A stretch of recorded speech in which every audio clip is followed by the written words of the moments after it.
5G service की शुरुआत को लेकर पिछले कई समय से चर्चाएं गर्म है। अब केंद्रीय संचार मंत्री अश्विनी वैष्णव ने देश में 5G सेवा की लॉन्चिंग को लेकर बड़ी घोषणा की है। उन्होंने सेवाओं की शुरुआत के समय का ऐलान कर दिया है।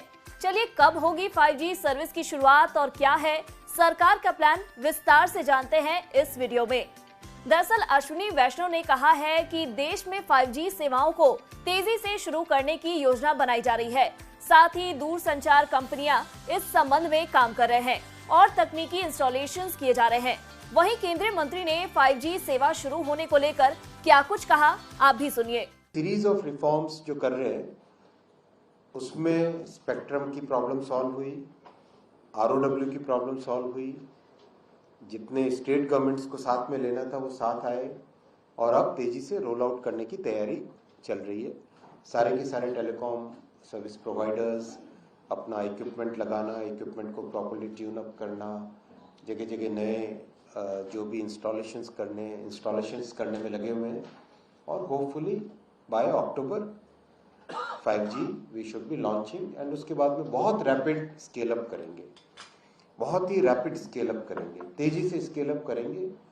केवल शहरों में ही नहीं बल्कि कस्बों में, गांवों में, दूर दराज क्षेत्रों में भी जल्दी से जल्दी 5G लाने का टारगेट प्रधानमंत्री जी ने दिया है डिपार्टमेंट को और बहुत ही तेजी से इस पे हम लोग आगे रोल आउट करेंगे। मंत्री के अनुसार देश में अक्टूबर के अंत तक 5G सेवा शुरू हो जाएगी, जिसके बाद शहरों और कस्बों में इसका विस्तार किया जाएगा। इसके अलावा वैष्णव ने कहा कि उम्मीद है कि अगले 2 से 3 वर्षों में 5G देश के हर हिस्से में पहुंच जाएगा।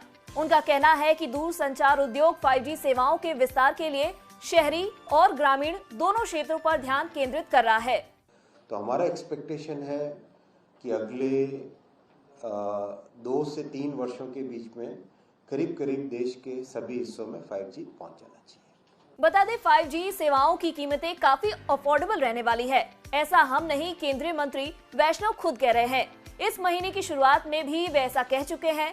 उनका कहना है कि देश में अक्टूबर महीने में 5G सेवाओं की शुरुआत हो सकती है। उस दौरान केंद्रीय मंत्री ने कहा था कि भारत का टेलीकॉम मार्केट दुनिया में सबसे सस्ता मार्केट है। देश में 5G सेवाओं की कीमतें भी अफोर्डेबल होंगी। आम आदमी भी 5G सेवाओं का लाभ ले पाएगा। वहीं गुरुवार को फिर से इस पर उन्होंने अपना पक्ष रखा। आप खुद ही सुन लीजिए। जो स्पेक्ट्रम में रिफॉर्म्स हुए और जो ROW की कॉस्ट कम हो रही है, उन दोनों से ही अल्टीमेट जो इंडस्ट्री की कॉस्ट है वो कॉस्ट कम हो रही है।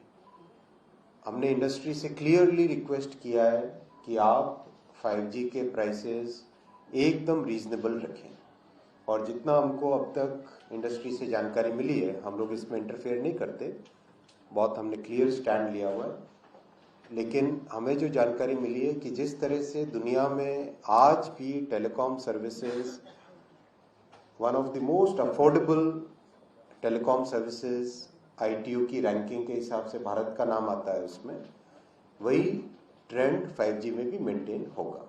दरअसल अभी तक 5G प्लान्स की कीमत का ऐलान किसी भी टेलीकॉम कंपनी ने नहीं किया है, लेकिन इतना कहा जा सकता है कि 5G के प्लान्स 4G की तरह आपको कंफ्यूज नहीं करेंगे। हालांकि इनमें अंतर जरूर होगा। कुछ लोगों का मानना है कि भारत में 5G प्लान की शुरुआत मौजूदा 4G प्लान की तुलना में 10 से 12% महंगे हो सकते हैं। लेकिन एयरटेल के CTO रणदीप सिखौन ने 5G स्पेक्ट्रम नीलामी से पहले कहा था कि अगर आप ग्लोबल मार्केट को देखेंगे तो 5G और 4G मार्केट में ज्यादा अंतर नहीं है, तो भारत में भी 5G प्लान्स ऐसे ही आ सकते हैं। वहीं 5G प्लान को लेकर पहले ये सवाल भी उठ रहे थे कि इलेक्ट्रोमैग्नेटिक रेडिएशन से नुकसान हो सकता है, जिस पर साफ तौर पर मंत्री वैष्णव ने कहा था कि हमारे यहाँ रेडिएशन का लेवल अमेरिका और यूरोप से भी 10 गुना कम रहेगा, जिससे यहाँ रेडिएशन का खतरा नहीं रहेगा। ऐसे में बेसब्री से इंतजार कर रहे लोगों को इस सुविधा के लिए अब कुछ ही समय और रुकना होगा। सरकार ने तो पूरी तरह कमर कस ली है। आपको बता दें, देश में 5G स्पेक्ट्रम की नीलामी पूरी हो चुकी है।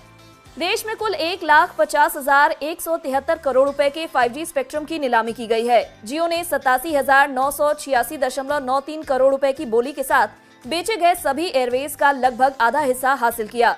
देश की 3 कंपनियों ने सबसे ज्यादा स्पेक्ट्रम खरीदे हैं, जिसमें रिलायंस जियो ने 24,740 मेगाहर्ट्ज स्पेक्ट्रम, भारती एयरटेल ने 19,867 मेगाहर्ट्ज स्पेक्ट्रम और वोडाफोन आइडिया ने 6,228 मेगाहर्ट्ज स्पेक्ट्रम की खरीदारी की है।